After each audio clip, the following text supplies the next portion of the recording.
reminders for the committee. Please switch off electronic devices to silent. No food or drinks are permitted during sittings of this committee, except for the water which is provided. Ansard colleagues would be most grateful if members could email their notes, having spoken, to ansardnotes@parliament.uk, or alternatively pass on their written speaking notes to the Ansard colleague in the committee room. I call the Minister to move the programme motion standing in his name, which was discussed on Monday by the Programming Subcommittee for the bill. Mr Turner, for a start, it's a great delight to sit under your chairmanship. I cannot wait to hearing you tell me off repeatedly during the course of the bill. In the words of Julie Andrews, this is material to the... let's start at the very beginning. It's a very good place to start. When you read, you begin with ABC. When you sing, you begin with Do, Re, Mi. But when you start a bill committee, you start with Clause 1. And basically, what the programme motion says is let's start with Clause 1 and keep on going till we come to the end. So with that said, Mr Turner, I beg to move the programme motion in my name. The question is, the programme motion, as on the amendment paper, as many as are of that opinion say aye. Aye. Of the contrary, no. I think the ayes have it. The ayes have it. I call the Minister to move the motion about written evidence. Formally. The question is, the motion as on the amendment paper. As many as are of that opinion say aye. Aye. Of the contrary, no. I think the ayes have it. The ayes have it. Copies of written evidence which the committee receives will be made available in the committee room and will be circulated to members by email. We now begin line-by-line consideration of the bill. The selection list for today's sitting is available in the room. This shows how the selected amendments have been grouped together for the debate. Amendments grouped together are generally on the same or a similar issue. The selection and grouping list shows the order of debates.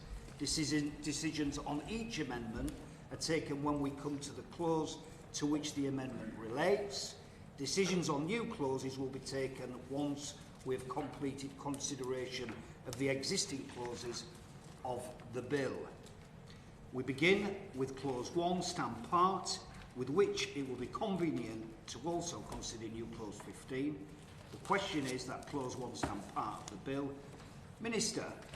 Thank you very much, Mr Turner. As you know, strictly speaking, it's a misnomer to say that we do the bill line by line. We do it clause by clause or grouping by grouping. And so the first grouping we have today is that Clause 1 Stand Part, and secondly, the new Clause 15 in the name of the Honourable Member speaking for the Liberal Democrats. As you know, Mr Turner, Clauses 1 to 26 of the bill establish regulation-making powers to implement smart data schemes. I think this is part of the bill that is universally accepted. It was in a previous version of the bill. This is at least the third version of the bill that a committee in the House of Commons has considered line by line or clause by clause or grouping by grouping. This was part 3 of the old bill. However, it is nonetheless important that we go through each of these clauses segment by segment, because this is a newly constituted House of Commons with a different set of members of Parliament, a different set of political parties, and therefore we have to consider them in the full. Smart data, as many honourable members will know, involves traders securely sharing data with the customer or with authorised third parties at the customer's request. Those third parties may use the data to provide innovative services to the customer, including account management services or price comparisons. This has already been spectacularly successful in open banking. Clause 1 defines the key terms and the scope of Part 1 of the bill, which covers Clauses 1 to 26. Subsection 2 defines the kinds of data to which Part 1 applies. That is customer data, which is information specific to a customer of a trader, and business data, which is generic data relating to the goods, services or digital content provided by that trader. It also defines data holder and trader to clarify who may be required to provide data. This covers persons providing the goods, services or digital content, whether doing so themselves or through others, or processing related data. Subsections 3 to 5 set out who is a customer of a trader, customers can include both consumers and businesses, such as companies. And subsection 6 recognises that regulations may provide for data access rather than transfer. So I would beg to move that Clause 1 stands part of the bill. But I would also urge members to resist the temptations, which we will doubtless hear in a moment from the honourable member speaking from the Liberal Democrats, who has tabled new Clause 15. I thank her for her interest in smart data. We had a very good conversation a week ago, and I'm glad to be able to confirm that the government announced in the other place, following some pressure indeed from the Liberal Democrats in the other place, that the Department for Business and Trade intends to publish a strategy document later this year on future uses of these powers. And since her new clause asks us to have a roadmap, and we're already saying we're going to have a strategy, I think this may just be a semantic difference between us. The strategy document will lay out the government's plans to consult or conduct calls for evidence in a number of sectors. It is important that we only implement these powers having properly spoken with relevant parties, such as consumer groups and industry bodies in the sector, and Clause 22 of the bill also requires consultation before commencement in any particular sector. As such, we think the best approach is to use powers in Part 1 of the bill to implement smart data schemes which fit the identified needs of the relevant sector, and the strategy document will set out the government's plans for doing so.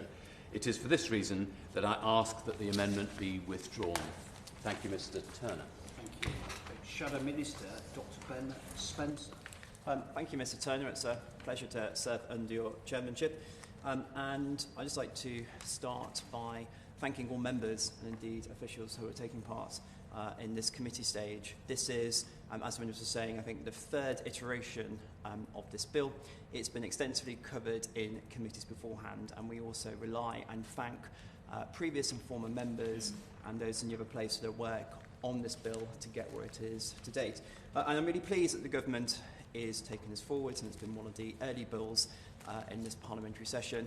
There's much to say that's positive about this bill, not just because it is a reformed version of our previous two bills. It brings, the clause that we're talking to today brings forward smart data, although ironically smart data as a term is not referenced within the bill itself. It brings forward smart data and smart data schemes which will help open up the digital revolution, which will build on the successes of open banking to other sectors, and we very much support this going forward. Thank you. Liberal Democrat spokesperson Victoria Collins. Thank you, Chair. It's a pleasure to serve under your chairmanship. As the Liberal Democrats very much support the move to take this bill forward, and indeed the move towards smart data. Every single day, millions of people in the UK unknowingly generate vast amounts of data, whether they're switching energy providers, checking their bank balance, or simply browsing the internet. And so that's why today I want to speak to new Clause 15. So for the past decade, we've seen enormous benefits of open banking, where customers have been given the power to securely share their financial data with new providers, unlocking better deals, personalised financial data, and a wave of innovation. I welcome what the Minister talks about, a strategy going forward, but this new amendment, new Clause 15, puts forward explicitly seeks to extend the benefits across multiple sectors, from energy to telecoms and beyond, giving consumers and small businesses a real say over how their data is used and to benefit from those. If I take Linda, a business owner in Tring, right now if she wants to switch to a cheaper energy provider, broadband deal, she faces a mountain of admin, endless calls to suppliers, and she has no simple way of exporting her own usage data and to instantly compare deals. But what if she did? A multi-sector consumer data right, as proposed in this amendment, would give Linda the ability to port her energy usage securely to a new provider. She could use the digital tools to automatically compare plans, switch to a greener provider, and save thousands in operational costs, freeing up her focus on growing the business. But it's not just Linda and family businesses. For households struggling the cost of living crisis, this would mean real power in their hands, an ability to break free from restrictive contracts, find better deals, and ultimately reduce bills. This is not just a radical idea. Australia has already implemented a consumer data right across finance, energy and telecoms, leading to an explosion of new services, better competition and savings for consumers. The European Union is moving this direction, and yet in the UK we have not taken that step yet. However, I do accept what the Minister is saying about a strategy moving forward, and I very much welcome that move. But this amendment doesn't demand an overnight change. It would require this roadmap to be published in 12 months. and ensure technical standards are in place and data sharing is secure and efficient, a phased implementation plan to bring in new sectors gradually, and consumer protection measures so that this is done safely, fairly, and with public trust at its core. So this is not just about giving consumers more control over their data, it's about driving economic growth and innovation. And if we get this right, we can see new fintech and comparison tools so consumers can slash bills, faster and easier switching between telecom providers, more competition, more choice and more innovation. So I urge colleagues on all sides to consider this amendment, but as I said, I do absolutely welcome what the Minister has said. But so let's take a step forward and make sure that consumers and businesses have the rights that they deserve over their own data. Thank you. Mr Turner, as I said, we're already committed to a strategy, so I'm not sure that whether we need a roadmap for the strategy. I also would prefer us not to have such a thing on the face of the bill. And also, it's slightly limiting in terms of which the new clause effectively gives a list of priority areas. Now, there's quite a lot of sectors that we will want to explore where, for instance, we might make a radical difference to the gig economy if we were to look at that sector. She makes a good point about telecoms, though it may be that it's in specific relation to smart meters. If we could turn a smart meter into actually a smart meter, then we might be, which would require some telecoms work as well, then we might be in a position where smart data might be able to deliver cheaper bills for people. So notwithstanding the fact that I like the sentiment behind the clause, I would still resist the clause, and I hope that the Honourable Member isn't going to push this to a division. The question is that Clause 1 stand part of the bill. As many as are of that opinion say aye. Aye. Of the contrary, no. I think the ayes have it. The ayes have it. We now come to Clause 2, stand part, with which it will be convenient to also consider Clause 3, stand part. The question is that Clause 2 stand part of the bill. Minister. Well, now we're on a winning streak. Mr Turner, Clause 2 provides the principal authority for the relevant Secretary of State or the Treasury to establish smart data schemes in relation to customer data. The Government envisages that most smart data schemes will involve providing access to customer data. The purpose of Clause 3 is to provide a non-exhaustive list of supplementary provisions that may be contained in regulations relating to customer data under Clause 2. These include important matters such as requirements for data holders and/or third-party recipients to use specified facilities or services to ensure smart data schemes can run effectively. I therefore beg to move. Thank you. The question is that Clause 2 stand part of the bill. As many as are of that opinion say aye. Of the contrary, no. I think the ayes have it. The ayes have it. We now come to the question that Clause 3 stand part, which we have just debated. The question is that Clause 3 stand part of the bill. As many as are of that opinion say aye. Aye. Of the contrary, no. I think the ayes have it. The ayes have it. We now come to Clause 4 stand part, with which it will be convenient to also consider Clauses 5 stand part. The question is that Clause 4 stand part of the bill. Minister. Thank you, Mr Turner. I beg to move that Clause 4 stand part of the bill. Clause 4 provides regulation-making powers allowing the relevant Secretary of State and Treasury to require publication of business data or the provision of business data to customers or third parties. Business data is envisaged to be contextual information provided alongside customer data, such as the price of products and services for comparison. The Government does see, however, some uses where business data-focused schemes could be appropriate. I should briefly say that I know there are quite a few points in this bill where we are providing regulation-making powers, and whilst in general I'm not a big fan of secondary legislation because it limits the ability of Parliament to scrutinise, I think it is important in an area where there is rapid technological change to be able to provide government ministers with power to enact regulations, and these have already been considered by the relevant House of Lords Committee as well.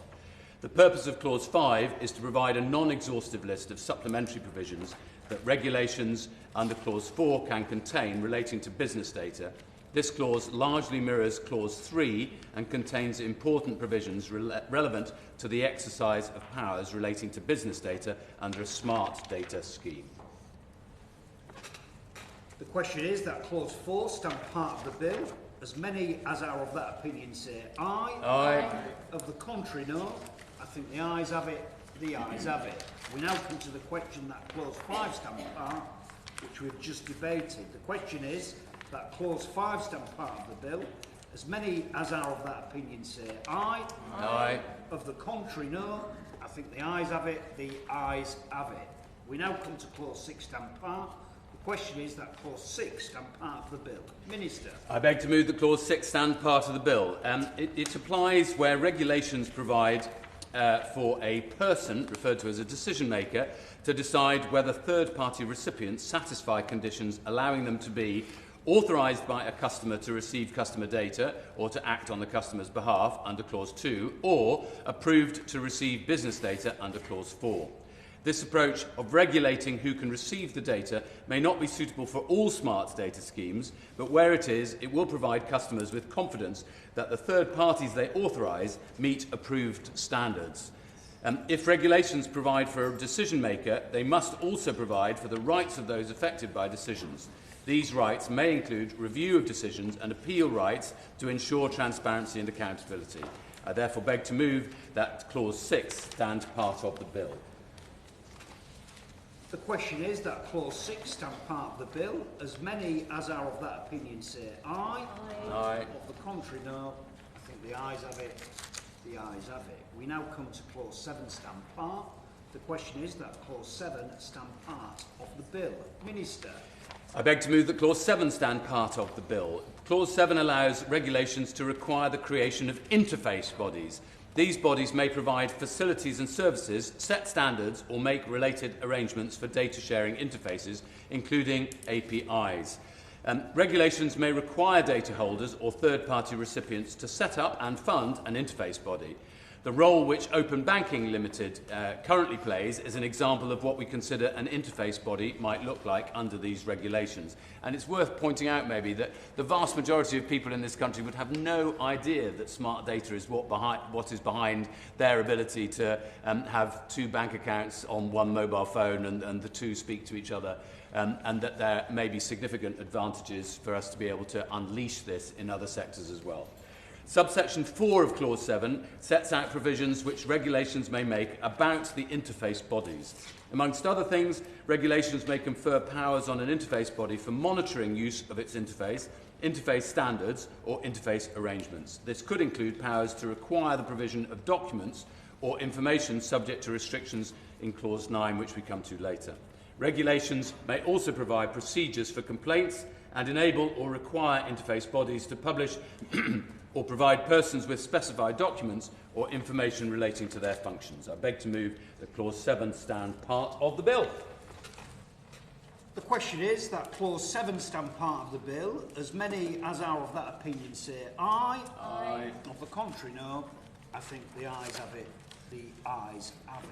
We now come to Government Amendment 1 to Clause 8, with which it will be convenient to debate Government Amendments 2 to 5, to Clause 8 and Clause 8 and 9 stand part. I call the Minister to move Government Amendment 1. So first of all, to consider the amendments 1 to 5. Government Amendment 1 amends subsection 5 of Clause 8, I hope everybody's keeping up, to reflect that the conditions relating to authorisation or approval of third-party recipients will not necessarily be imposed by the decision makers who carry out the authorisation or approval. Government Amendments 2, 3 and 5 amend subsection 10 of the clause to require or allow enforcers to publish or provide documents as well as information, ensuring consistency with powers of decision makers and interface bodies. Government Amendment 4 removes unnecessary wording in that subsection to ensure consistency with equivalent clauses elsewhere. I beg to move that these minor and technical amendments are added to the bill. In addition, of course, Clause 8 enables regulations to confer powers on public bodies, known as enforcers, to monitor and enforce compliance with smart data schemes. Monitoring powers include requiring information and powers of inspection. Enforcement powers include issuing notices requiring compliance, naming and shaming on compliance, and imposing financial penalties. Regulations may create criminal offences for falsification or similar conduct. To ensure accountability and transparency, regulations may provide for reviews of enforcers' decisions, appeal rights and complaint procedures. Clause 9 contains safeguards limiting enforcers' investigatory powers. These require a warrant for entry to private dwellings and restrict enforcers' use of information, safeguarding the privileges of Parliament and legal privilege, and protecting against self-incrimination except for offences under Part 1 of this bill and perjury. This clause also prevents, subject to exceptions, written or oral statements given in investigations being used against a person being prosecuted for an offence other than one under this part. This reflects section 143(8) of the Data Protection Act 2018. I therefore beg to move that clauses 8 and 9 stand part of the bill. Shadow Minister. Sorry. The Government Amendment 1 proposed to Clause 8 as on the amendment paper. The question is that the amendment be made. Shadow Minister. Thank you, Mr Turner. We, of course, will support technical amendments to this bill to make sure it works properly. My question to the Minister is I'm intrigued why at such a late stage these amendments are necessary, bearing in mind the multiple layers of scrutiny that this has gone through, and if you could explain a bit where he's received the feedback for the necessity for the changes that he's proposing to make today. Well, as he says, these are technical changes, and sometimes you just have to go through again and again and again to make sure that you've got things right.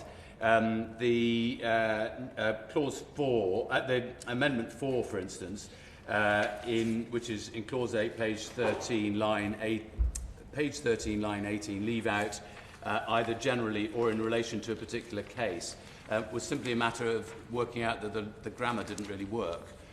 So sometimes it's just a question of filleting, I'm afraid, and that's what we've been doing here. Government Amendment 1 proposed to Clause 8. The question is that the amendment be made.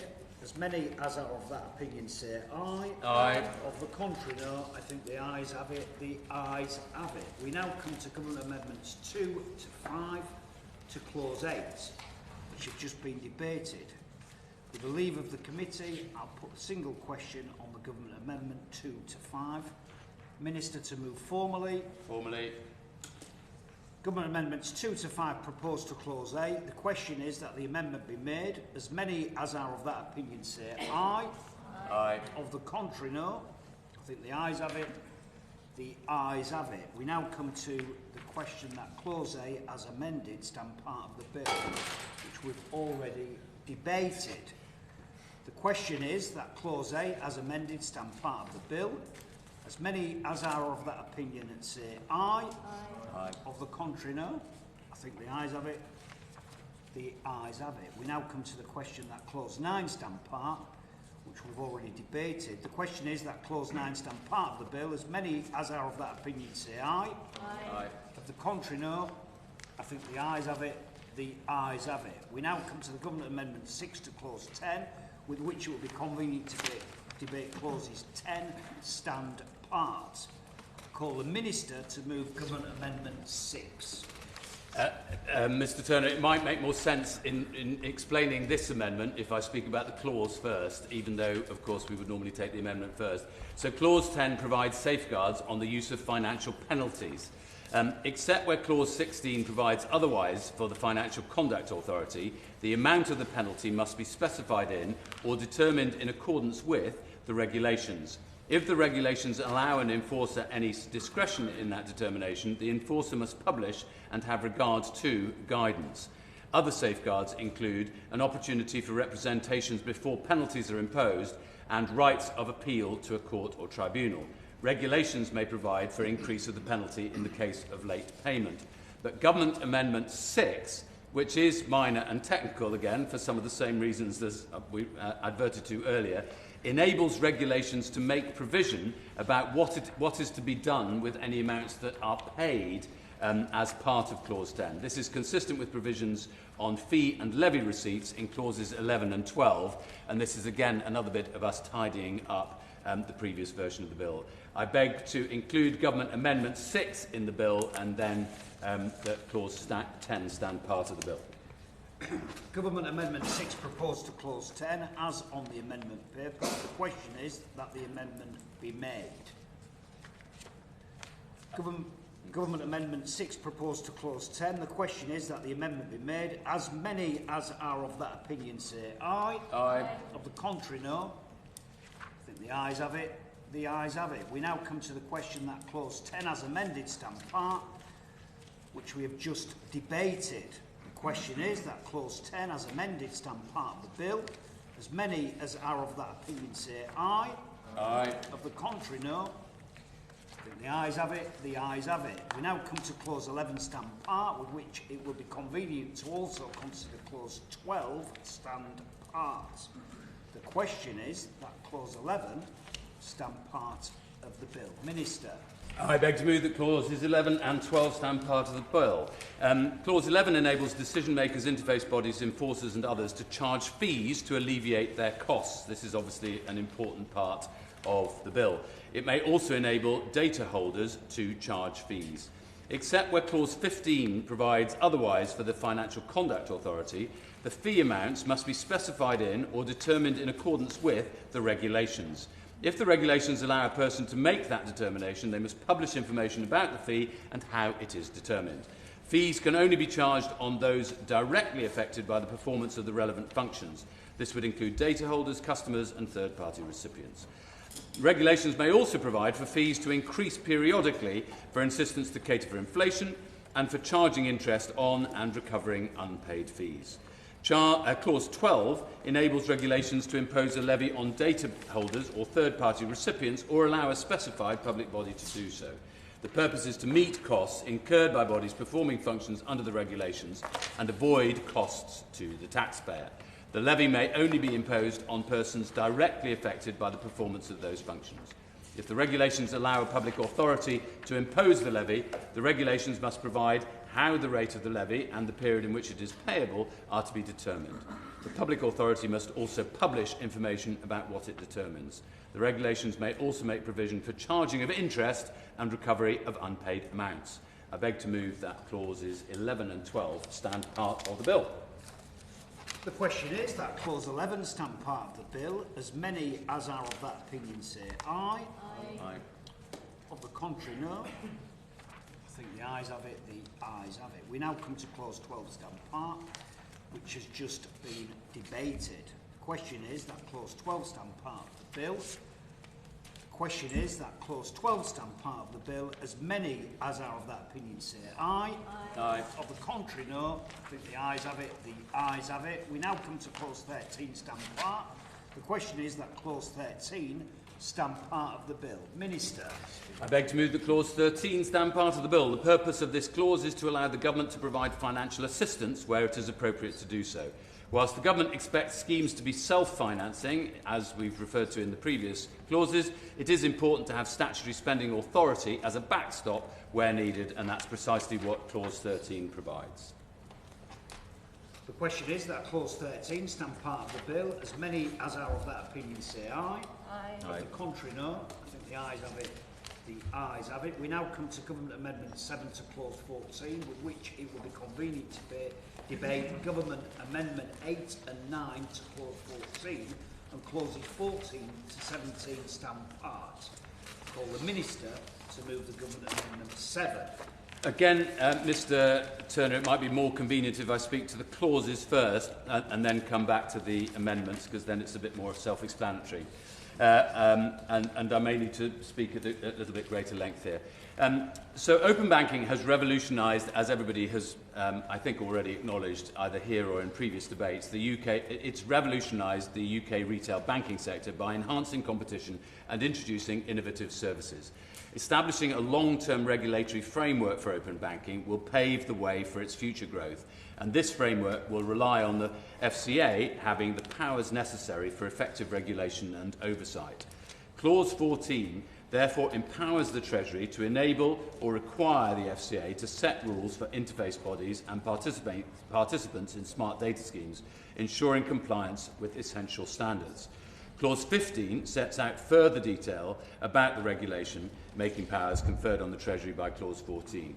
These provisions create a clear framework for delegating rule-making powers, ensuring effective regulation, proper funding and mechanisms to address misconduct by scheme participants, with clear objectives for the FCA's oversight of smart data schemes.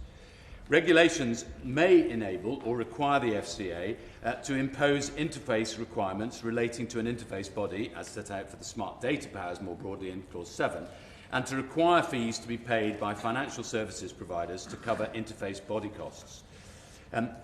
Clause 15 further provides that such regulations must impose certain requirements upon the FCA, including a requirement, so far as is reasonably possible, to exercise functions conferred by the regulations in line with specified purposes, and a requirement that the FCA must have regard to specified matters when exercising such functions. Additionally, regulations under Clause 15 may empower or require the FCA to impose requirements on individuals or organisations to review their conduct, to take corrective action, and to make redress for loss or damage suffered by others as a result of their conduct. Clause 16 covers the Treasury's ability to make regulations enabling the FCA to impose financial penalties and levies. The regulations may require or enable the FCA to set the amount or method for calculating penalties for breaches of FCA interface rules. The regulations must require the FCA to set out its penalties policy and can specify matters that such a policy must include. Additionally, the Treasury can itself impose or provide for the FCA to impose a levy on data holders or third parties recipients of financial services data under the scheme to cover its regulatory costs, with the funds being used as specified in the regulations. Only those capable of being directly impacted should be subject to the levy. Penalties and levies are a necessary part of smart data schemes, including in financial services, to allow the FCA to penalise non-compliance and recover the costs of its regulatory activities. This clause ensures that any penalties or levies are subject to proportionate controls. Clause 17 gives the Treasury the power to, through regulations, amend Section 98 of the Financial Services Banking Reform Act 2013. This will allow the Treasury to update the definitions of the FCA's responsibilities and objectives in that section so they can include new functions or objectives given to the FCA by regulations made under Part 1 of this bill. This ensures that the FCA's new duties fit into the existing system for coordinating payment system regulators, helping maintain a consistent approach across the financial sector. Regulations made under this clause will be subject to the affirmative procedure, so I would beg to move that clauses 14 to 17 stand part of the bill. But in addition, I want to move that Government Amendments 7 to 9 be added to the bill. We've tabled Amendments 7, 8 and 9 to ensure that the Treasury may delegate to the FCA powers to set rules for action initiation as well as data sharing. We think this is a vital amendment to ensure that open banking continues to work properly and is in line with the policy as set out elsewhere. I therefore beg to move that these amendments are added to the bill. Government Amendment 7 proposed to Clause 14 as on the amendment paper. The question is that the amendment be made. Dr Ben Spencer. Thank you, Mr Turner. And apologies, Mr Turner, I misspoke a bit earlier with regards to opposition to the government amendments. Rather than the positive support, I meant to say that we weren't oppose the technical amendments. And hopefully acknowledge that correction. On these particular corrections which impose changes with regards to the FCA, I'd like to ask the Minister, what does the FCA think about them, and has the Department consulted with the FCA? I'm not sure whether we've specifically, and I'm looking for inspiration to my left, and I'm getting vague inspiration, which is sort of, it's remarkably non-productive, the inspiration. If you'd like to intervene a little bit longer, then maybe I'll be able to be more inspired. Well, I thank the Minister for giving way. I appreciate it's a technical question, and I hope he's able to give an answer here, but equally I appreciate, if necessary, it may be that he has to write to me in due course, and I see the papers coming my way, his way, sorry. Minister. Well, I'm delighted that methinks I am a prophet new inspired, to quote Richard II. Yes, Mr Turner, we have, this is all based on a consultation with the FCA. The FCA are content with us proceeding in this direction, so I hope that the Shadow Minister, I'm trying to differentiate between his not opposing and supporting, but I think on the whole in Parliament, if you're not against us, you're for us. So I think in this measure he's for us. Government Amendment 7 proposed to clause 14. The question is that the amendment be made. As many as are of that opinion say aye. Aye. On the contrary, no. I think the ayes have it. The ayes have it. We now come to Government Amendment 8 and 9 proposed to clause 14, which have just been debated. With the leave of the committee, I'll put a single question on Government Amendment 8 and 9. Minister to move formally. Formally. Government Amendment 8 and 9 proposed to clause 14. The question is that that amendment be made. As many as are of that opinion say aye. Aye. Of the contrary, no. I think the ayes have it. The ayes have it. We now come to the question that clause 14 as amended stand part of the bill, which we've already debated. The question is that clause 14 as amended stand part of the bill. As many as are of that opinion say aye. Aye. Of the contrary, no. The ayes have it. The ayes have it. Clause 15 to 17 have been debated. With the leave of the committee, I will take the decision on these clauses together. The question is that clauses 15 to 17 stand part of the bill. As many as are of that opinion say. Sorry.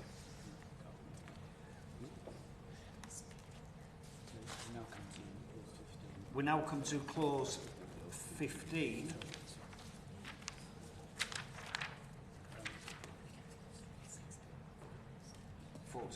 Yeah. The question is that clause 14 as amended stand part of the bill. As many as have their opinion say aye. Aye. The contrary, no. The ayes have it. The ayes have it. Clause 15 to 17 have been debated. With leave of the committee, I'll take the decision. We now need to debate clause 15. I thought, Mr. Turner, that I'd already moved it. My area. Sorry, I'm being advised that we needed to debate clause 15, but I now realise that we've already done that. My words were very persuasive then. So carry on.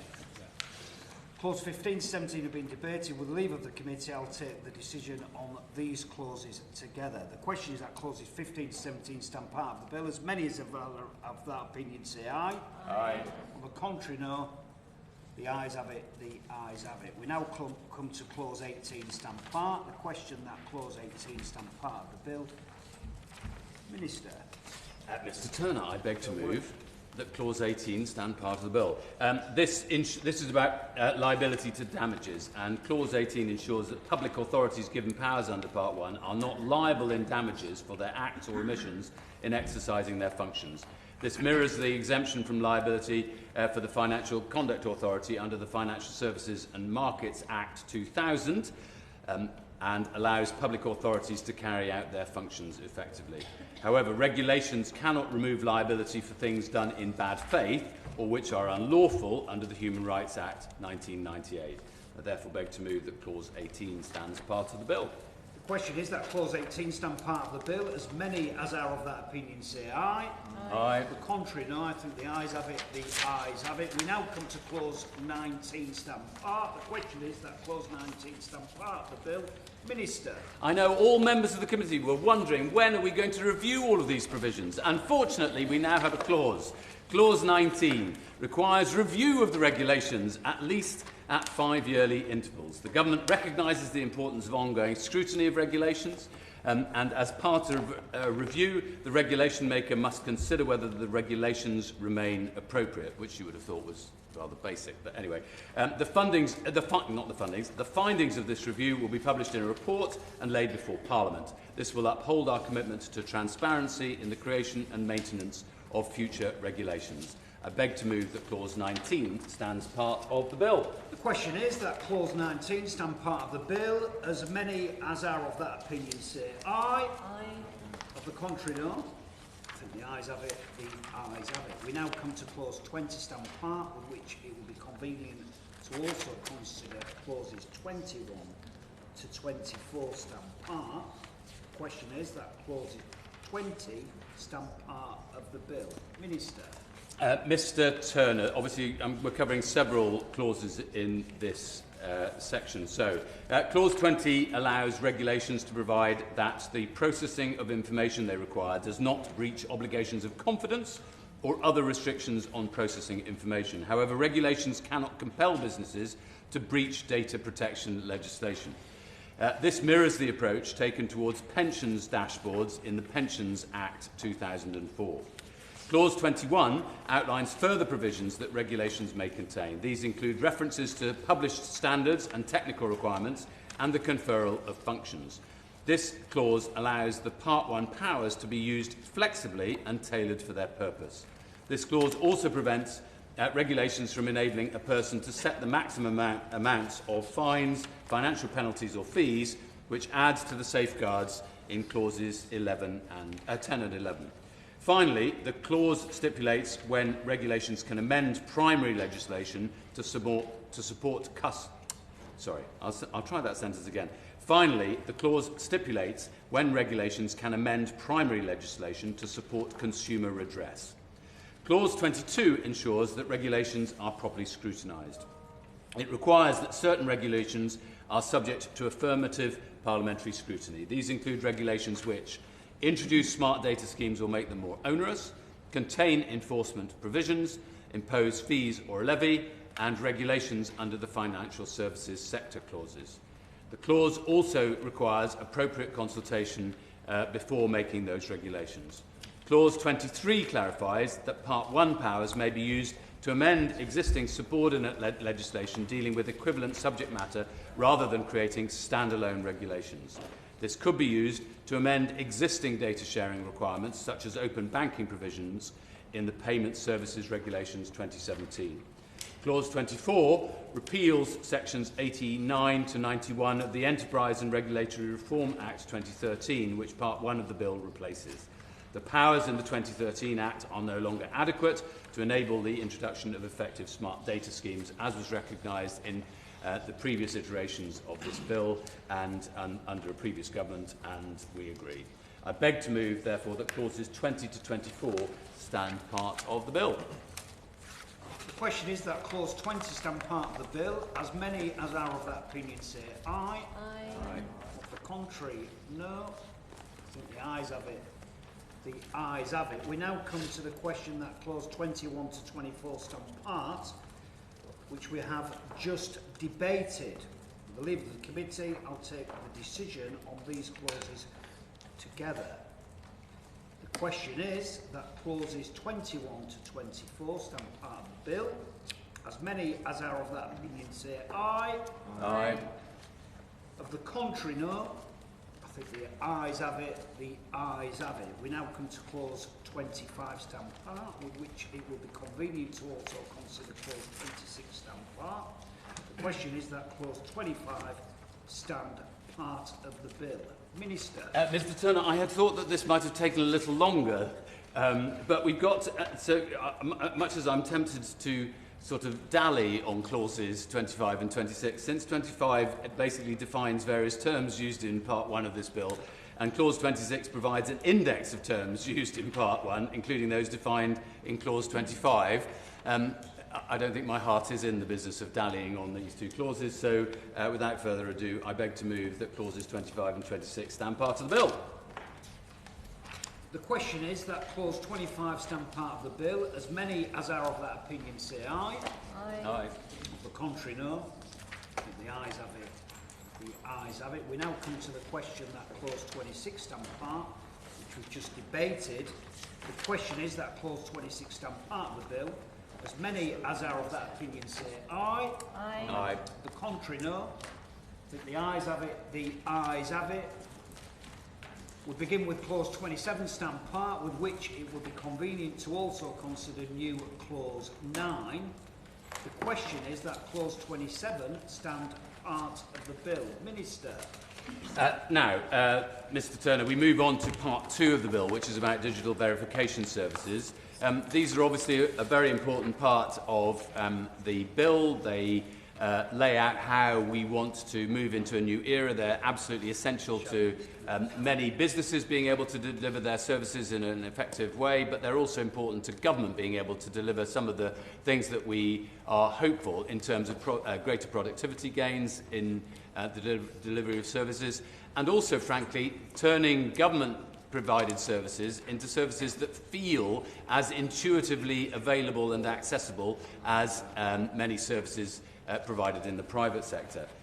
So Clause 27 defines digital verification services and sets out the scope of provision in Part 2, which runs through to runs from clauses 27 to 55, and sets out the scope of that provision in Part 2 to help to secure their reliability.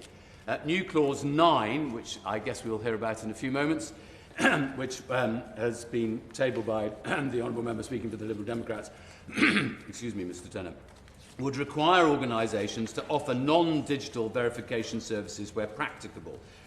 This clause would change the voluntary nature of Part 2 by imposing new obligations on businesses. Whilst I'm fully supportive of the idea of digital inclusion, it's one of the reasons why, as the Digital Inclusion Minister, we introduced our first Digital Inclusion Action Plan last week for the first time, the government bringing forward one in 10 years. We believe that the clause is unnecessary because we are already prioritising digital inclusion, and the Office for Digital Identities and Attributes will monitor the inclusivity of certified services and include findings in the annual report, which must be published under Clause 53, which we'll obviously come on to later. In addition, Mr Turner, there are already legislative protections in the Equality Act 2010 in respect of protected groups. If the government in future finds evidence suggesting regulatory intervention is appropriate to ensure individuals have equal access to services across the economy, then we will consider appropriate intervention. I can reassure the House that digital inclusion is a high priority for the government, which is why, as I said, we've set up the Digital Inclusion and Skills Unit within the Department for Science, Innovation and Technology, and just last week we published the Digital Inclusion Action Plan, which sets out the first 5 immediate steps we're taking towards our ambition of delivering digital inclusion for everyone across the UK, regardless of their circumstances. Of course, we want to be able to deliver as many services digitally as possible in a way that is fully accessible to people, but of course we also accept that many people simply aren't engaged in the digital world, and there must be provision for them. For these reasons, I hope the Honourable Member feels comfortable withdrawing his amendment. With that, Mr Turner, I beg to move that Clause 27 stand part of the bill. Shadow Minister Dr Ben Spencer. Thank you, Mr Turner. Digital verification services are really important. They're going to make a big change as it's rolled out as part of this Act, and particularly with regards to proportionality of data disclosure.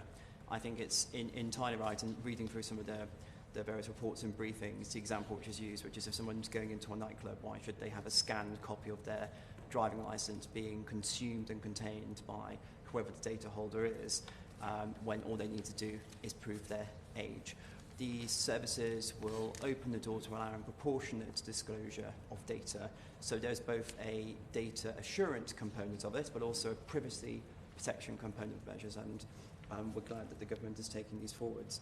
I'd like to speak briefly to New Clause 9 in the name of the member for North Norfolk, because I very much sympathise with the intention of his clause going forwards to make sure that we do everything we can to support people who are digitally excluded, and to think about ensuring that people aren't locked out and there's a degree of reciprocity, so that as we digitalise more, there remains opportunities for people to access non-digital based services.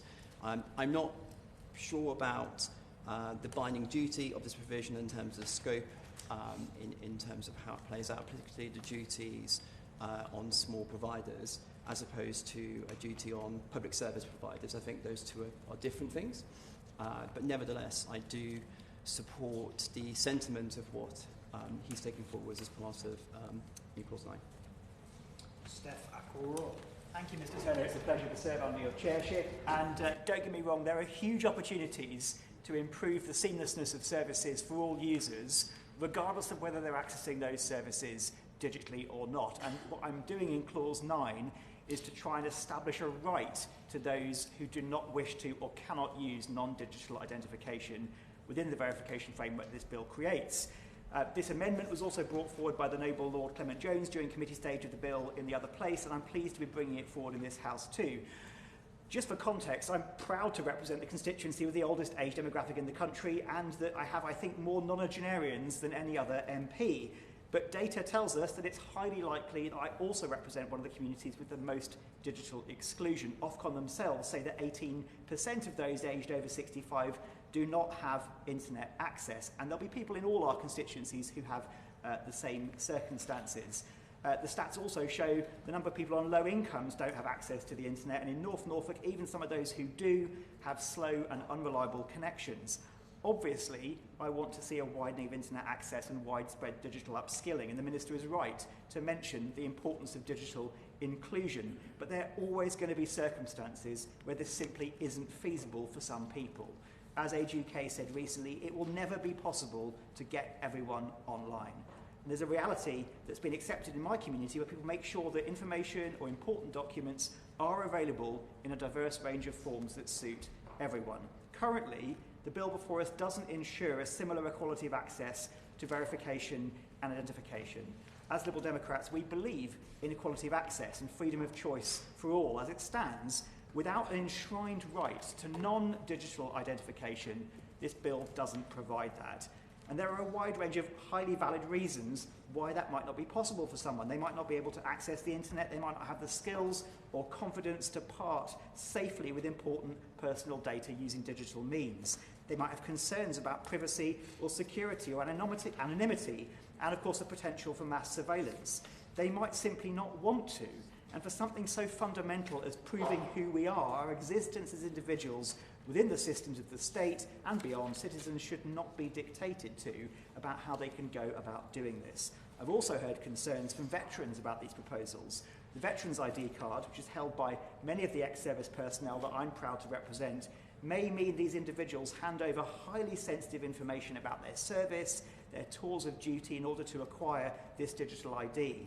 This security has huge ramifications for the safety and security of our veterans, and rightly, many may prefer to use traditional methods in order to retain full control of this information.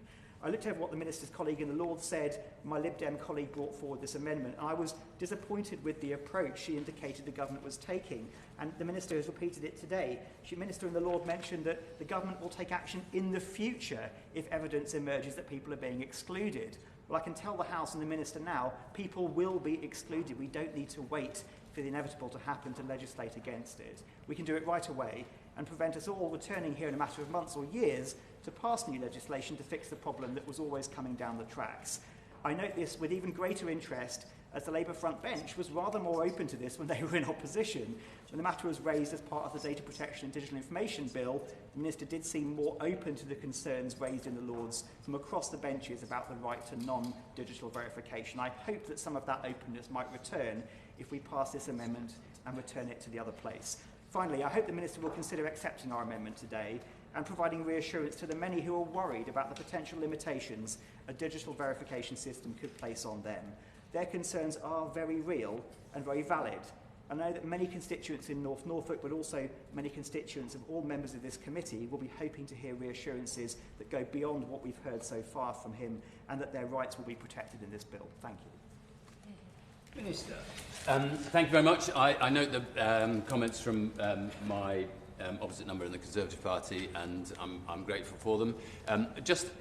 There's a fundamental flaw in the argument from the member for North Norfolk in saying that this was tabled in the House of Lords, because what he means is that it was lost in the House of Lords. So the House of Lords didn't bring it forward to us. And I think there is a second flaw in the argument, which is that it seems to presume that people will be required to use a digital verification service. That is not true. People will be able to use non-digital systems if they want to in every circumstance. And that is an essential part of being able to take forward digital verification services. I mean, it may be that many people a growing number of people begin to find them more useful and reliable and more trustworthy actually than carrying around a set of papers. I mean, I'm sure many of us have gone through that tedious process of when you rent a car, you have to turn up with 3 copies from the last 3 months of bills that have to be into your house and all of that, and you have to print them out, of course. You can't provide them in digital form, and so on. So I think in the end it will be this will be transformational for the vast majority of people, but that doesn't mean that we should exclude people. And where he's absolutely right is that there are many different patterns of digital exclusion. One, which I'm very conscious of from my own constituency in South Wales, is physical digital exclusion, which is that many people in the South Wales Valley simply don't have the digital connections, the physical, either mobile phone or whatever it may be, to be able to transact their business. Secondly, there's the simple issue of poverty. Even social tariffs simply don't touch the edge for lots of families because it's yet another bill, and even another £10 bill or £15 bill a month is one that has to compete with whether or not you have fresh food on the table for the kids. And then there's another level which relates to age, both at the top end and at the bottom end, that people might be excluded. And he refers to nonagenarians. You can go down to 60-year-olds and find people who simply don't want to use open banking or don't want to use any kind of digital system and have not got a smartphone, have absolutely no intention of getting a smartphone, or for that matter of having any kind of broadband connection to their home. I fully understand that, and that's why the bill is written in the way that it is, so that it is permissive and not mandatory.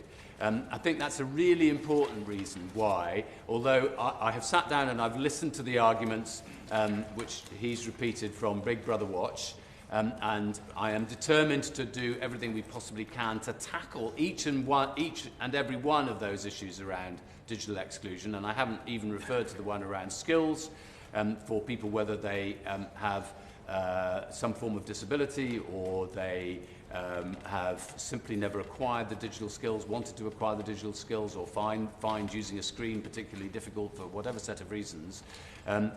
We do want to tackle every single one of those forms of digital exclusion, but I don't think that this is the place, by putting an additional measure on the bill, that we're going to be able to do that. And that's why I will still be, if he wants to push this to a vote, I will still be resisting his new clause.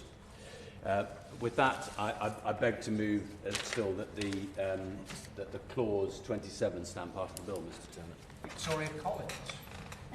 Thank you. I just wanted to ask the Minister a question around. You said that that it's not a mandatory proposal for digital verification services, so people will be able to use.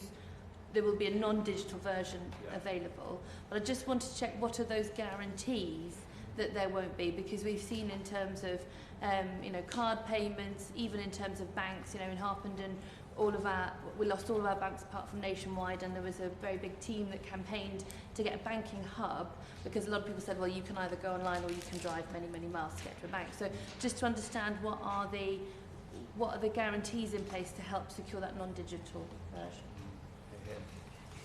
Well, it's simply that there is no requirement that people use a digital verification service to be able to secure the service that they want. And obviously that is a key part of how local government or government has to deliver its services. It has to think not only about the people who can use digital services, but those who can't, for all the reasons that we've laid out.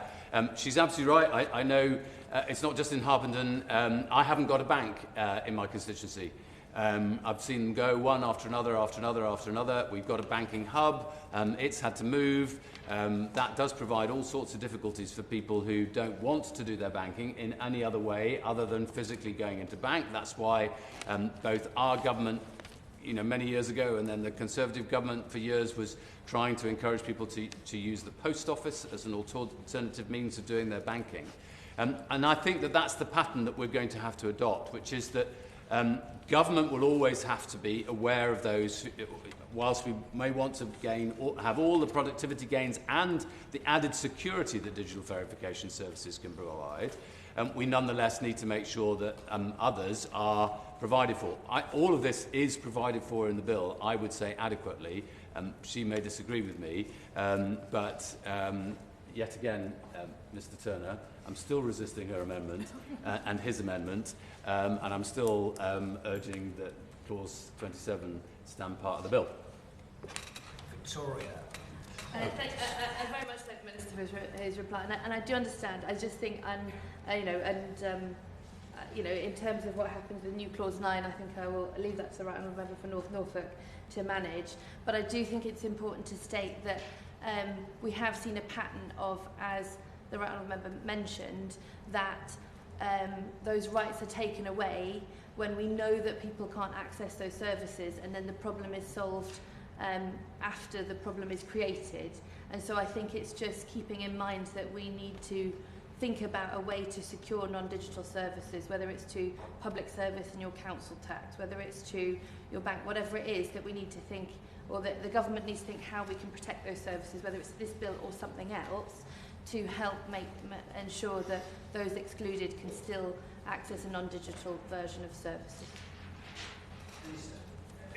Well, even without inspiration, I agree with everything that she's just said. I would add to it, that just as an instance, if in lots of places in the country now, to park your car, you have to use a smartphone to go online and when I was in Cardiff recently, it actually said goes to the app, but it didn't say which app.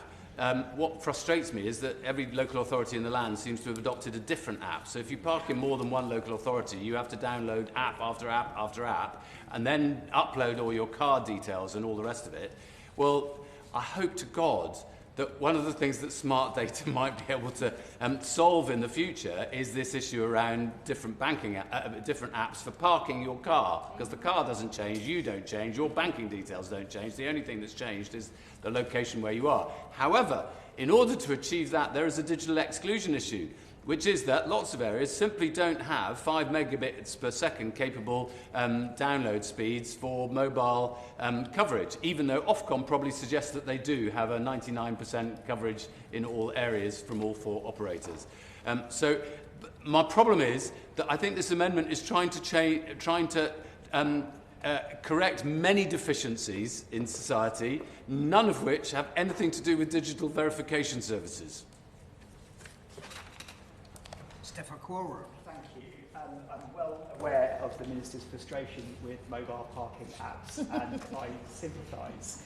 Likewise, the frustration of having to take 2 separate bits of physical ID on 2 separate occasions to a bank branch in order to get a simple credit card approved. However, I can't agree with his accusation that the entire new Clause 9 is trying to solve for the universe, and I would like to just remind him of what we've seen in practice where rights are not enshrined for alternatives. The reality is that if the rights to non-digital identification and verification are not enshrined in this bill, the options and the competitiveness of those options for those who don't or are unwilling to use digital verification will reduce. Thank you. Well, the thing is, sorry, this is... the thing is, it is enshrined in law already under the Equalities Act 2010, and that is perfectly adequate for the facilities of this bill. It protects all the characteristics, that, including age, that he's referred to, and so I would urge him that it's not necessary to pursue his new clause. If no other members are trying to catch my eye, I'll put the question. The question is that clause 27 stand part of the bill. As many as are of that opinion say aye. Aye. Of the contrary, no. I think the ayes have it. The ayes have it. We now come to Government Amendment 10 to clause 28. I call the Minister to move Government Amendment 10. Mr Turner, I know that we are going to be talking about clauses 28 to 31, but this is an amendment to clause 28, or 2 amendments to clause 28, Government Amendments 10 and 11. And this may be an issue that several members wish to speak to. Government Amendment 10 removes subsections 3 and 4 of clause 28, which were added at report stage in the House of Lords. These subsections require the Secretary of State, when preparing the Digital Verification Service Trust Framework, to assess whether certain listed public authorities reliably verify personal data. This seems very dry, but it's a very clear and specific issue. The Trust Framework provides rules for digital verification services, not rules for how public authorities process data. Data protection legislation already requires public authorities to assure that any personal data they process is accurate and, where necessary, kept up to date. As such, the government cannot proceed with this amendment, with the amendment that was introduced in the Lords, as it would provide duplicate existing legislation and bring in matters which are out of scope of the trust framework. Government Amendment 11 removes subsection 6, inserted to clause 45 at Lords report stage. This subsection stated that public authorities must not disclose personal data under this clause unless it is clearly defined and accompanied by metadata, and it can confirm, that is to say that the public authority can confirm that the information is accurate, has not been changed or tampered with, or has been changed lawfully and was accurate at the time of the change. The government cannot proceed with this, would like to remove that Lord's amendment for two reasons. Firstly, the amendment has the potential to cut across rights granted under the Equalities Act and the Gender Recognition Act. It also places the Secretary of State in a position where he is unable to confirm that it is compatible with the European Convention on Human Rights, hence the sentence on the front of the bill. And second, this amendment seeks to require public authorities to release more information than may be needed for the purposes of a digital verification check, and is therefore at odds with the data minimisation principle in existing data protection legislation. A key benefit of choosing to use a digital identity is that only the specific information required about a data subject is shared for each separate digital verification check. This amendment, the government's amendment, the Lord's amendment, would prevent the privacy benefits associated with using a digital identity from being realised. So, as a for instance, if you go to rent a car and you are asked whether you are male or female, if the Lord's amendment were to remain in the bill, the data verification process would have to verify whether or not somebody had at any point in their life changed their gender. In other words, this would effectively out every trans person in the country whenever they went to buy a house, rent a car, rent a house, rent a flat, or anything like that. We think that that is completely disproportionate and an unnecessary invasion of privacy. Of course, it is absolutely right that public authorities, where the matter is appropriate, have that information, but that is not what the purpose of a digital verification system is. The government is already acting to develop data standards on key entities and their attributes to ensure the way data is organised, stored and shared is consistent between public authorities. This work is being led by the Data Standards Authority with input from the Home Office, HMRC, the Office for National Statistics, NHS England, the Department for Education, the Ministry of Justice, the Local Government Association and Police Digital Service. This coordinated approach will ensure this important work is approached holistically. Before I call the shadow minutes, I just want to clarify that Amendment 11 is grouped here, but a decision will be taken when we get to clause 45. Shadow Minister. Thank you, Mr. Turner. And I speak to Government Amendments 10 and 11, which seek to remove some provisions which were put forwards in the other place as this bill went through committee. I'd like to thank the work of Sex Matters, but also many people in this area who have tried to focus on the importance of data accuracy and validity when it's used. I hope we would all agree that data, when it's collected, in fact it's a principle of data collection and maintaining, that it is accurate and correct. And there's no point holding or using data if it's incorrect as opposed to its accuracy. Biased data is worse than no data at all. And so I don't understand why the Minister is, and the government is keen on the provision, quite simply, to stipulate, especially with the extra use of this data that will come through as part of digital verification services, that public bodies that hold data sets with regards to sensitive data should be certain of to their accuracy, particularly when these data sets are going to be passed on and then used as part of digital verification services. I'm confused by the resistance to ensure that this data is correct, particularly when we anticipate it's going to be used in a far bigger spectrum. It's going to be used when it's been consumed by a digital verification service, where it's impossible then to go back, or at least not impossible, it's not as routine going to go back to look at the original paper records. The only data set that is going to be relied on is something that's on some Oracle or Excel spreadsheet or whatever, whatever database is used by these public authorities. And this debate has become more acute with regards to the importance of sex data.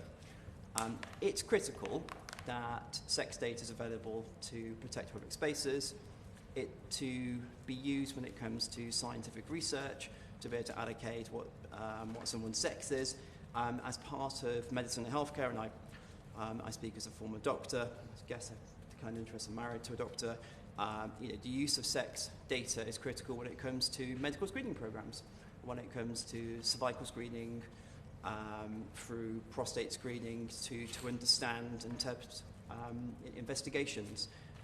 This data is critical that it's accurate, otherwise there's a danger that both research which is done won't be appropriate or will come up with bad results, but also has a degree of medical harm potentially associated with it. So it's critical that we get sex data correct when it's being used. Now, I don't agree with the argument that's being made that to acquire a disclosure of sex data is either disproportionate or in somehow breach with ECHR rights. The whole point of digital verification services is about proportionate disclosure. In fact, we've had speeches from both sides here talking about proportionate disclosure, limiting the amount of data, your personal data, that you pass on as part of a digital verification service. My challenge, quite simply, is if somebody is collecting sex data as part of a verification system, why are they doing so? Because if they don't need to know what someone's sex is, it shouldn't be collected. And digital verification services allow people to choose their proportionate disclosure. Now, there will be times that sex data is required for renting a property. I think an example that's been used before, because people may want to rent properties in single-sex accommodation. That, I may argue, is a proportionate disclosure. If it's a standard renting property in another situation, it's probably a non-proportionate disclosure. Another argument has been made that it's needed to triangulate data in terms of verification of ID. Again, that doesn't seem to work, because the whole point of a digital verification service is that you have your digital ID interest framework. You can use different data points to verify. The perversity of this debate is these schemes and their proportionate disclosure protect people's identities. They protect people from non-disproportionate disclosure.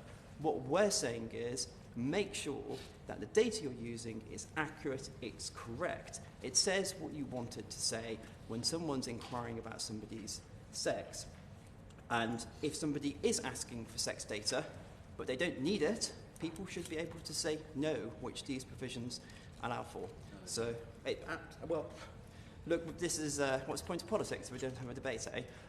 But we strongly disagree with the interpretation that this is somehow incompatible with ECHR rights. This totally supports people's privacy rights under Article 8 regarding proportionate disclosures.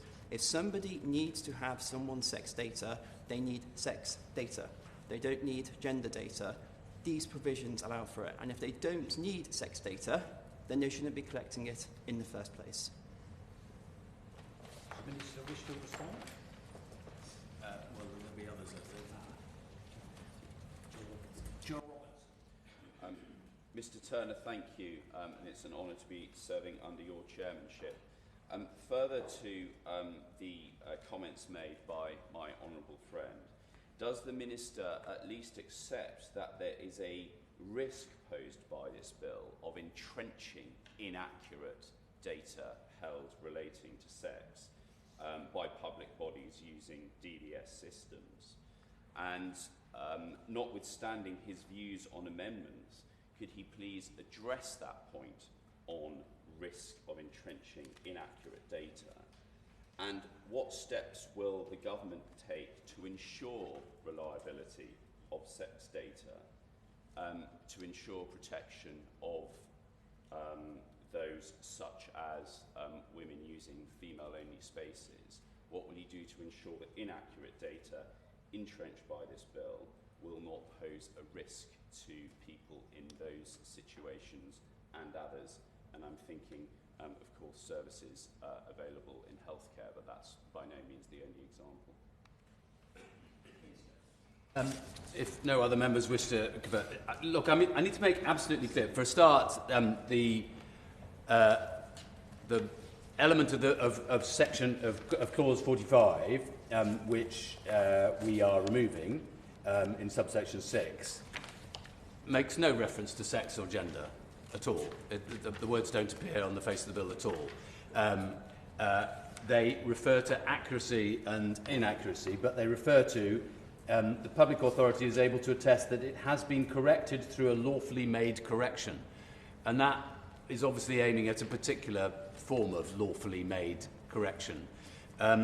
The public authorities are bound in law by data protection legislation already to ensure that personal data, this goes to the point that the Honourable Member just made, to ensure that personal data they process is accurate, but this is important, the next part is important to this sentence, the data they process is accurate for the purpose for which it is being processed and kept up to date where necessary. In essence, what the Noble Lord's amendment to the bill did was say that we should also be keeping in every instance a history of what data had been. And that, I think, is problematic.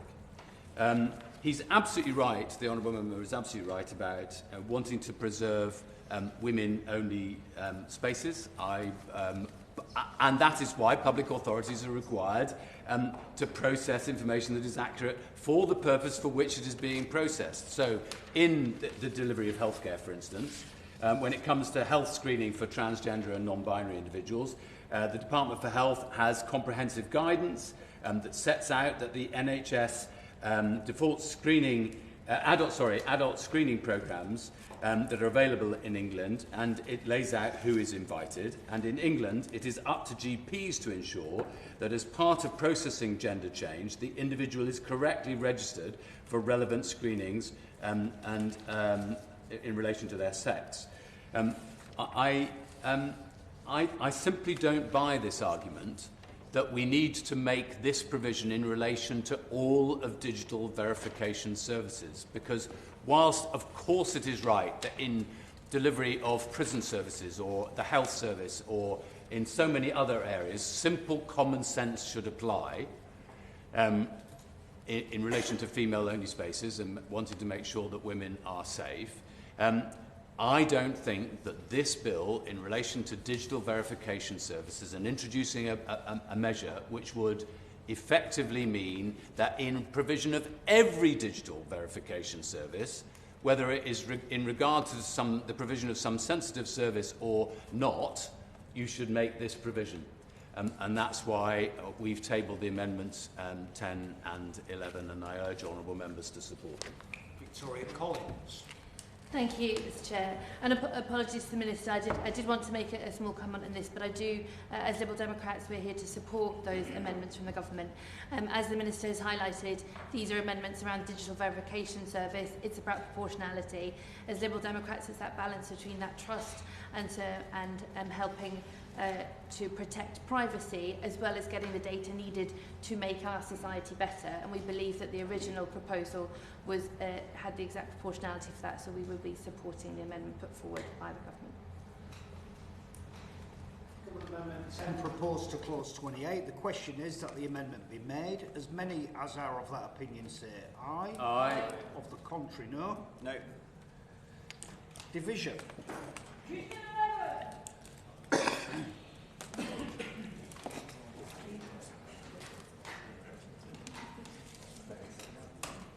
Callum Anderson. Aye. Phil Pepperone. Aye. Danny Beals. Aye. Chris Bryant. Aye. Victoria Collins. Aye. Kate Dearden. Aye. Kerith Entwistle. Aye. Peter Fortune. No. Just Warunda. Sonia Kumar. Aye. Alice MacDonald. Aye. Alex McIntyre. Ben S. Jetty. No. John Pearce. Aye. Joe Robertson. No. Gurinder Singh Josan. Aye. Dr. Ben Spencer. No.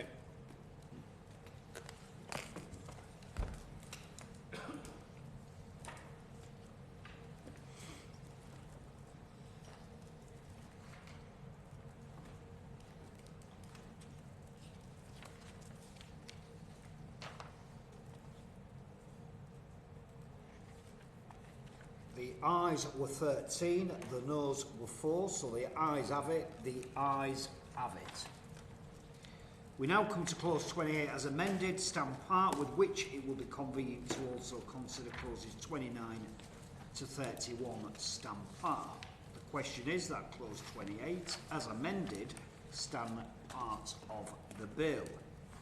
Minister. Mr. Turner.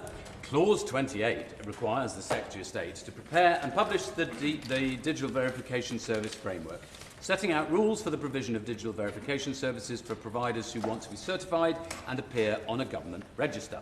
These rules will draw on existing technical requirements, standards, best practice, guidance and legislation. It will help organisations provide services in a trusted and consistent way, enabling interoperability and increasing public confidence.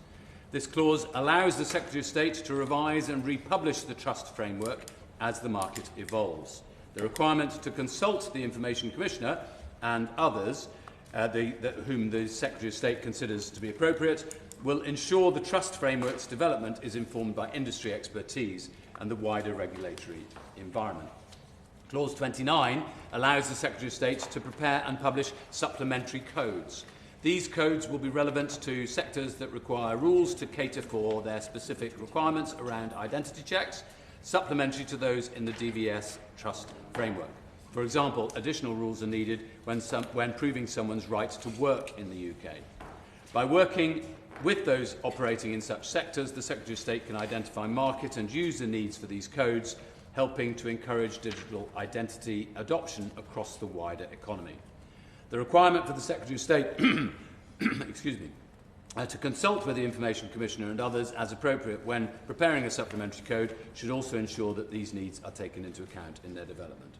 Clause 30 allows the Secretary of State to withdraw a published supplementary code if, for example, it is no longer required or has been outdated. The Secretary of State will need to publish his determination to withdraw a supplementary code and allow at least 28 days before its withdrawal. Clause 31 requires the Secretary of State to carry out a review of the Digital Verification Service Trust Framework and any published supplementary code at least every 12 months. When doing so, the Secretary of State should consult the Information Commissioner and anyone he or she considers appropriate. This review ensures that the body of rules governing digital verification services keeps up to date with the digital identity market and is fit for purpose as that market evolves. The question is that clause 28, as amended, stand part of the bill. As many as are of that opinion say aye. Aye. Of the contrary, no. I think the ayes have it. The ayes have it. We now come to the question that clause 29 to 31 stand part, which we've just debated. With the leave of the committee, I'll take the decision on these clauses together. The question is that clause 29 to 31 stand part of the bill. As many as are of that opinion say aye. Aye. Of the contrary, no. I think the ayes have it. The ayes have it. We now come to clause 32 stand part, with which it would be convenient to also consider clauses 33 to 38 stand part. The question is that clause 32 stand part of the bill. Minister. This section is all about the Digital Verification Service Register, and Clause 22, which starts the section, requires the Secretary of State to establish and maintain a publicly available register of digital verification service providers called the Digital Verification Service Register. This duty will ensure people can look up which digital verification service providers have met the requirements to join the register, making it easier for people to know which providers can be trusted and to realise the benefits of this technology with confidence. Subject to limited powers of refusal in Clause 34, Clause 33 requires the Secretary of State to register a digital verification service provider if they apply to appear on the register and if they hold a certificate from an accredited conformity assessment body confirming their digital verification service is compliant with the Digital Verification Service Trust framework. In practice, this means that in applying to join the register, a provider must have their service certified against the trust framework by a body that has been independently accredited by the UK Accreditation Service. The digital verification service provider must also have made an application in accordance with requirements made by determination under Clause 39 and paid any relevant fee as set out in Clause 39. This provides confidence to users and businesses that only those digital verification services that meet these conditions will appear on the Digital Verification Service Register.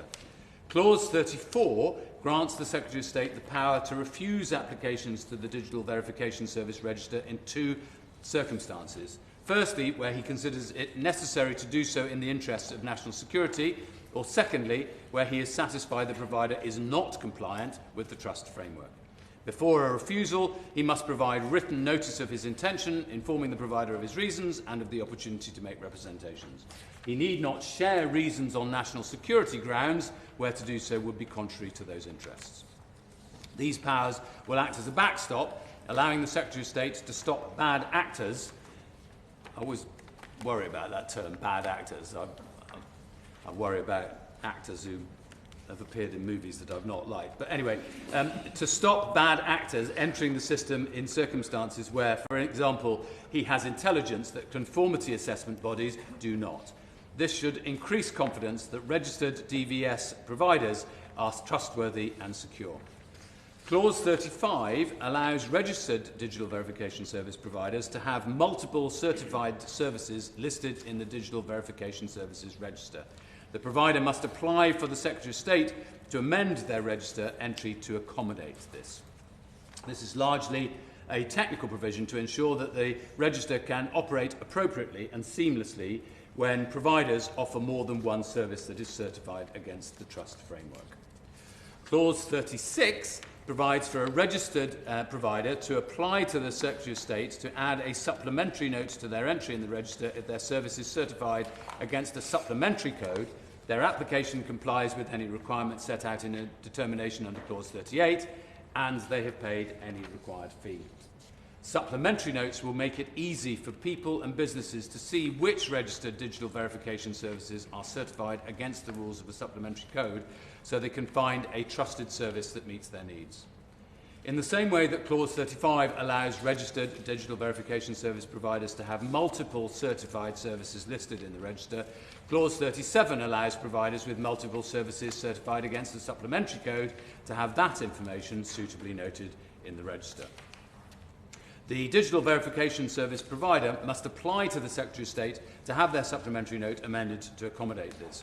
This technical requirement ensures that the register can operate appropriately and seamlessly when DVS providers offer more than one service that is certified against both the trust framework and a supplementary code. Finally, in this group, Clause 38 makes provision for the Secretary of State to determine the form of applications to the register and supplementary notes, the information that needs to be contained in the application, the documents to be provided, and the manner in which it is to be submitted.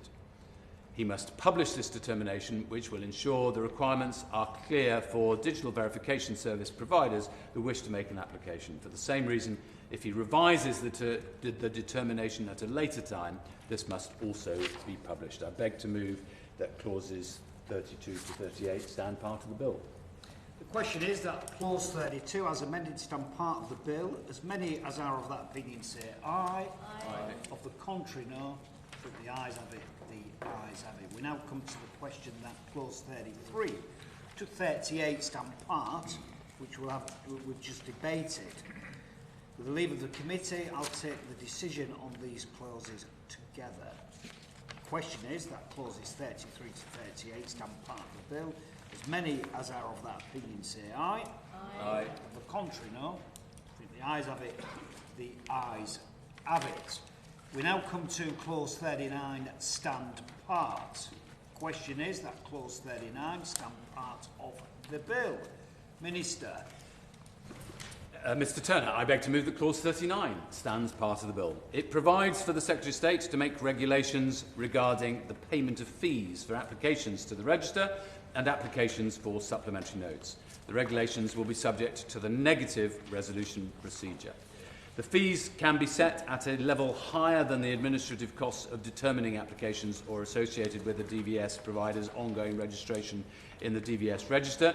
This is to help ensure that fees may cover the total operating costs relating to governance, which includes functions such as publishing an annual report and keeping the trust framework up to date. The government amended this clause from the original bill from before the general election in response to a recommendation from the Delegated Powers and Regulatory Reforms Committee so that these fees are set by regulations instead of by determination. This ensures that any fees the Secretary of State may wish to charge for these applications are subject to parliamentary scrutiny. I beg to move that the clause stand part of the bill. The question is that clause 39 stand part of the bill. As many as are of that opinion say aye. Of the contrary, no. I think the ayes have it. The ayes have it. We now come to clause 40 stand part, with which it will be convenient to also consider clauses 41 to 44 stand part. The question is that clause 40 stand part of the bill. Minister. Guess what, Mr Turner? I beg to move that clause 40 stand part of the bill. It requires the Secretary of State to remove a digital verification service provider from the Digital Verification Service Register in the following circumstances. A, when that provider asks to be removed. B, if they stop providing all services for which they are registered. Or C, if they no longer hold a certificate for at least one of these services. This duty ensures that the Secretary of State acts to uphold the Digital Verification Service Register in these circumstances to uphold trust and confidence in it. Clause 41 allows the Secretary of State to remove a digital verification service provider from the Digital Verification Service Register if A, they are not compliant with the trust framework or a supplementary code, B, they fail to provide information in response to a Clause 51 written notice, or C, if removal is necessary in the interests of national security. Before removal, the Secretary of State must provide written notice informing the provider of reasons for removal and the opportunity to make representations. Reasons need not be given where this would be contrary to national security interests. These powers will help ensure the register only lists certified services and that the Secretary of State can act to remove services where necessary, providing confidence in its accuracy. Clause 42 requires the Secretary of State to remove a service from the Digital Verification Service Register if A, the Digital Verification Service provider requests removal, B, they cease to provide one or more of those services but not all of them, or C, if they no longer hold a certificate for all of those services. Similar to Clause 41, these duties provide confidence to people and businesses that the Digital Verification Services Register can be trusted as an accurate source of information. Whereas clauses 40 and 41 cover removal of a digital verification service provider as a whole, the clause 42 duty enables the Secretary of State to remove one or more services should a digital verification service provider have more than one service registered and one or more, but not all of those services, no longer meets the Digital Verification Services Register conditions. Clause 43 requires the Secretary of State to remove a supplementary note from the Digital Verification Services Register if the Digital Verification Services provider requests its removal, or 2, they cease to provide all of the services to which the note relates, or 3, they no longer hold a certificate for at least one of those services, or 4, if the supplementary code to which the note relates has been withdrawn. This is a technical requirement to ensure that changes in certification and provision of multiple services in accordance with supplementary codes are accurately reflected for digital verification services providers, upholding confidence that the Digital Verification Services Register can be trusted as an accurate source of information. Clause 44 requires the Secretary of State to remove a registered service from a digital verification services provider's supplementary note if the provider requests it, if they cease to provide one or more of the services recorded on the note but not all, or they no longer hold a certificate for all of the services included in the note. This too is a technical requirement to ensure that changes in certification and the provision of multiple services in accordance with supplementary codes are accurately reflected for digital verification service providers, upholding confidence that the digital verification service register can be trusted as an accurate source of information. And with that, Mr. Turner, I beg to move that the clauses stand part of the bill.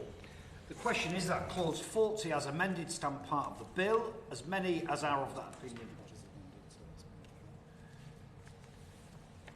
The question is that clause 40 stand part of the bill, as many as are of that opinion say aye. Aye. On the contrary, no. I think the ayes have it. The ayes have it. We now come to the question that clause 41 to 44 stand part, which we've just debated. We believe in the committee. I'll take the decision on these clauses together. The question is that clause 41 to 44 stand part of the bill. As many as are of that opinion say aye. Aye. On the contrary, no. I think the ayes have it.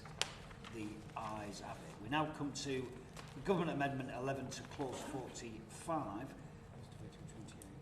which has been debated with 28. Minister to move formally. Move formally.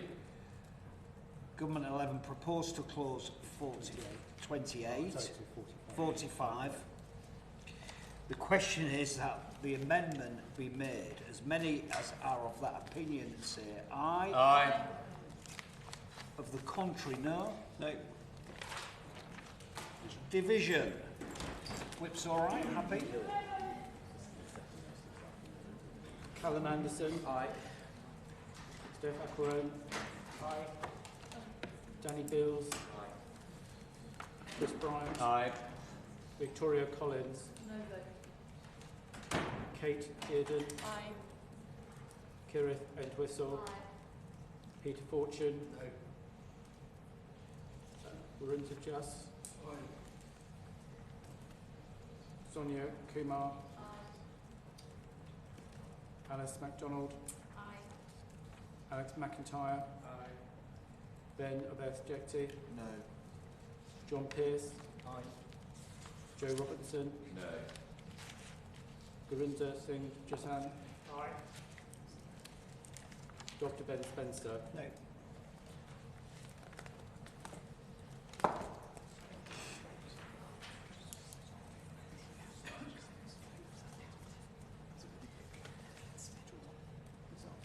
The ayes were 12, the noes were 4, so the ayes have it, the ayes have it. We now come to clause 45 as amended.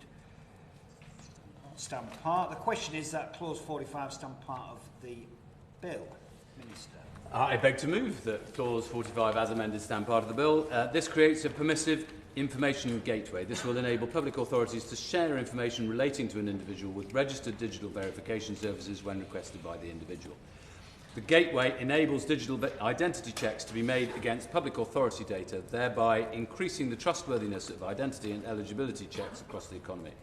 Clause 45 also makes clear that this power does not authorise disclosure of information that would breach the data protection legislation or the Investigatory Powers Act. However, disclosure of information under this clause would not breach any obligations of confidence owed by the public authority or any other restrictions on the disclosure of the information. This clause also enables public authorities to charge a fee for the disclosure of information under this section. I beg to move that the clause as amended stand part of the bill. Dr. Ben Spencer.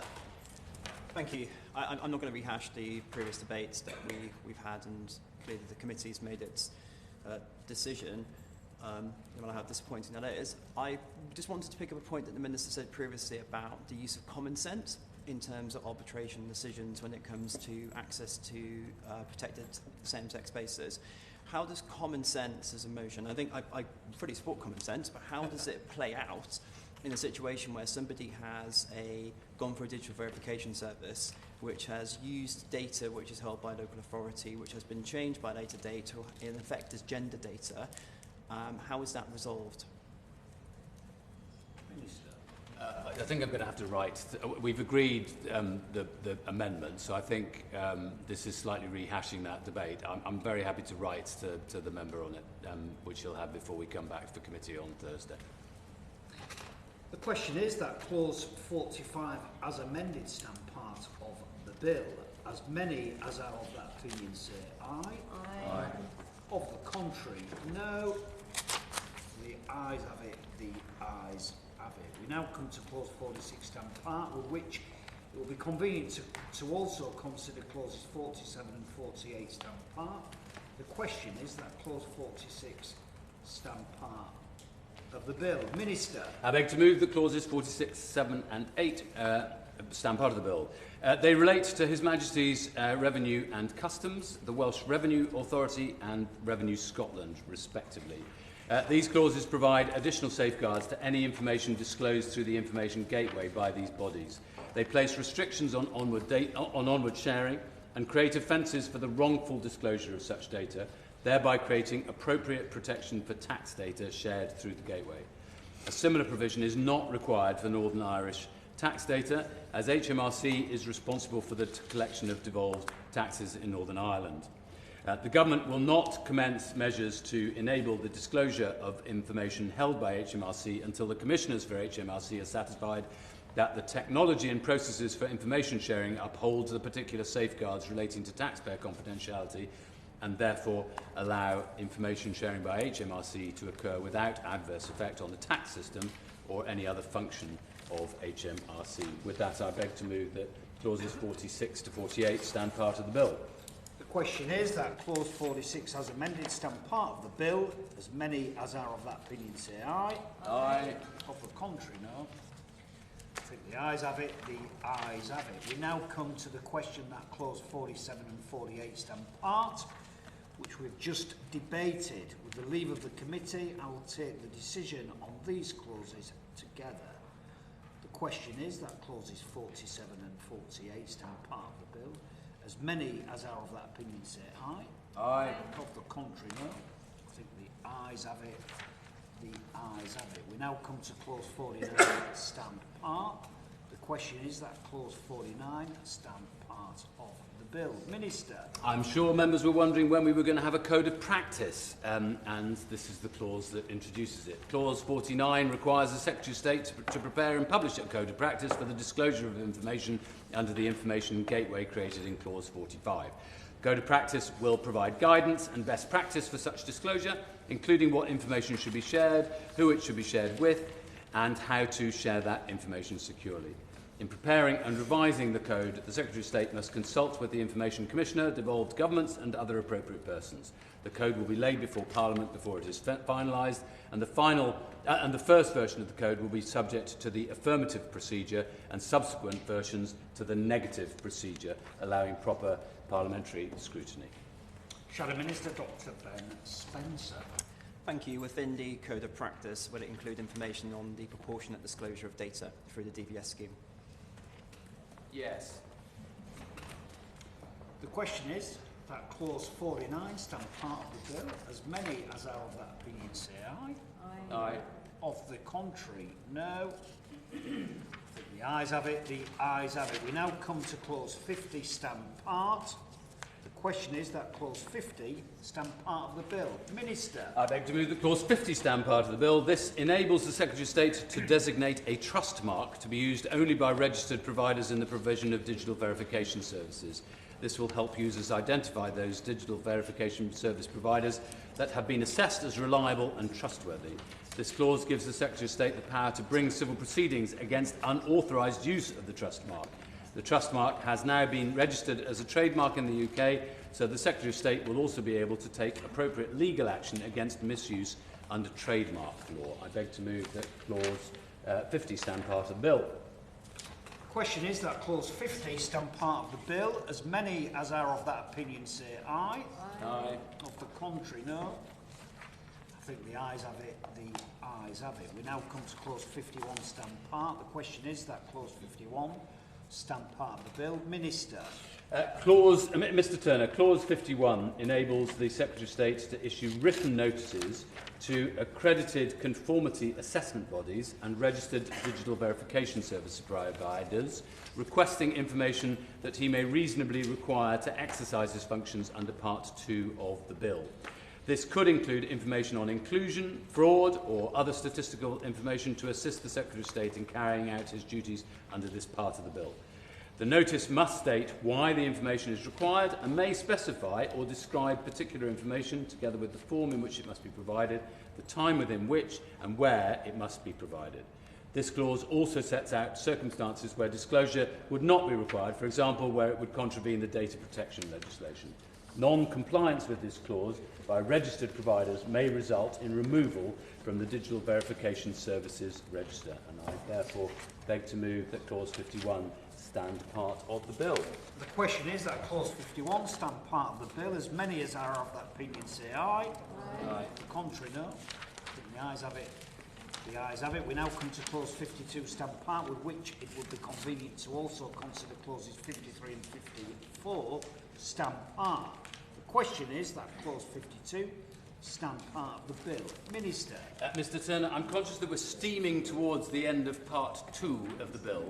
And I'm conscious that it's 10 minutes past 11 and we could go on until 11:30, but it might be for the convenience of members if we were to end a little bit earlier than 11:30 and then move on to Part 3 and Part 4 this afternoon, which would be a matter for the whips, but I don't like to tell a whip what to do. Having said that, Clause 52 allows the Secretary of State to make regulations for his functions to be exercised by a third party. Such delegation may be made for any function of the Secretary of State under Part 2 of the bill, except for his regulation-making powers. The delegation may also provide for payments to be made and received from the third party to whom functions are delegated. This clause gives the Secretary of State the flexibility to adapt to the governance needs of the digital identity market as it grows.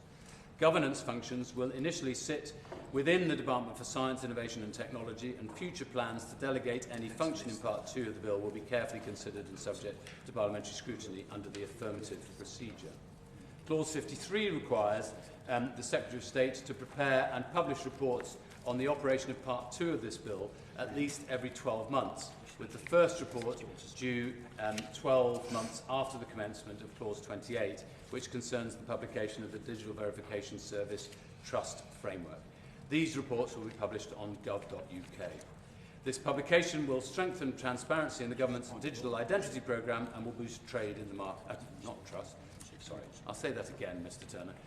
This publication will strengthen transparency in the government's digital identity programme and will boost trust in the market. Clause 54 is an index of terms defined or explained in Part 2 of the bill.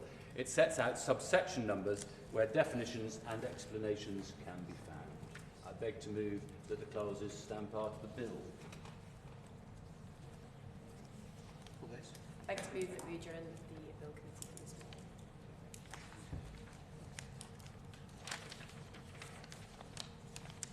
The question is that further consideration of the bill be now adjourned. As many as are of that opinion say aye. Aye. Of the contrary, no. I think the ayes have it. The ayes have it. Order, order. Sound.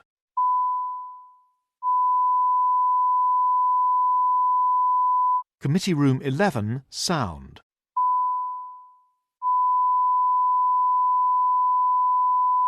Committee Room 11, sound.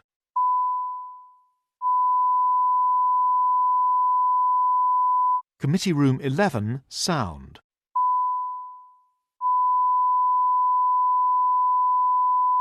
Committee Room 11, sound.